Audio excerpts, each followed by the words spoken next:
Hi good morning అండి. ఇవాళ మన video vaginal birth after caesarean way back గురించి. అంటే ముందు సిజేరియన్ అయితే తర్వాత నార్మల్ డెలివరీ అవుతుందా లేదా అనే క్వశ్చన్ కి ఇప్పుడు మన డిస్కషన్. తిన పేరు భారతి. తిను ఫస్ట్ సిజేరియన్ అయింది. అప్పుడు తనకి బేబీ ఎదురుకాలతో ఉండింది, బ్రీచ్.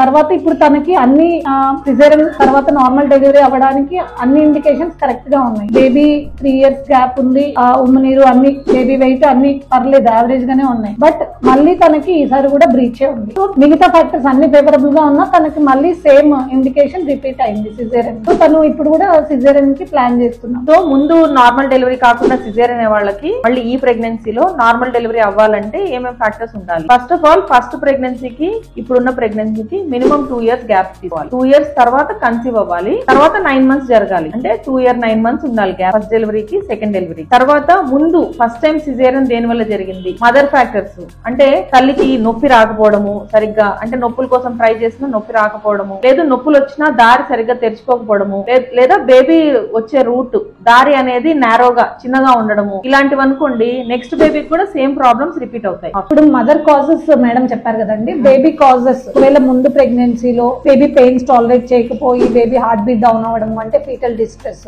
బేబీ వెయిట్ ఎక్కువగా ఉండడము, బేబీ లోపల మోషన్ పాస్ చేసి ఏదైనా హార్ట్ బీట్ అబ్నార్మాలిటీ వచ్చి సిజేరియన్ చేయడము, బేబీ చుట్టూ మరీ ఉమ్మనీరు తక్కువగా ఉండడము, ఇలాంటి కండిషన్స్ కోసం సిజేరియన్ అయ్యి ఉంటే నెక్స్ట్ ప్రెగ్నెన్సీ ఒకవేళ ఇంటర్వెల్ బాగుండి ఈ ఫ్యాక్టర్స్ మోస్ట్లీ రిపీట్ అవ్వవు. ఇలాంటి వాళ్ళకి నార్మల్ డెలివరీ ట్రై చేసే ఛాన్స్ ఉంటుంది. ఎవరైనా కూడా ముందు సిజేరియన్ అయ్యి ఇప్పుడు నార్మల్ డెలివరీ చేయించుకోవాలా అనుకుంటే ఓవరాల్ గా 100 లో 1 member కి ఒకవేళ పెయిన్స్ వచ్చిన తర్వాత సిజేరియన్ కార్ దగ్గర, అంటే కుట్ల దగ్గర కట్ చేస్తాం కదా సిజేరియన్ కి, ఆ కుట్ల దగ్గర ఓపెన్ అయ్యి రప్చర్ యూట్రస్ అయ్యే రిస్క్ ఉంటుంది. ఆ రిస్క్ ఇద్దరం కూడా ఫేస్ చేయాల్సి ఉంటుంది. పేషెంట్ గానీ మేము గానీ ఆ రిస్క్ కి రెడీగానే మనము ముందు సిజేరియన్ తర్వాత నార్మల్ డెలివరీకి ట్రై చేయాల్సి ఉంటుంది. రిస్క్ అయినప్పుడు మనము ఎమర్జెన్సీ సిజేరియన్ కి ఆల్రెడీ మనం వెజైనల్ బర్త్ కి ప్రిపేర్ అయి ఉన్నామంటే ఎమర్జెన్సీ సిజేరియన్ కూడా అన్ని ప్రిపేర్ అయి ఉంటాం. బ్లడ్ రెడీ పెట్టుకోవడము, బేబీకి మదర్ కి అన్ని ఎమర్జెన్సీ డీల్ చేసేలాగానే ప్రిపేర్ అయి ఉంటేనే మనము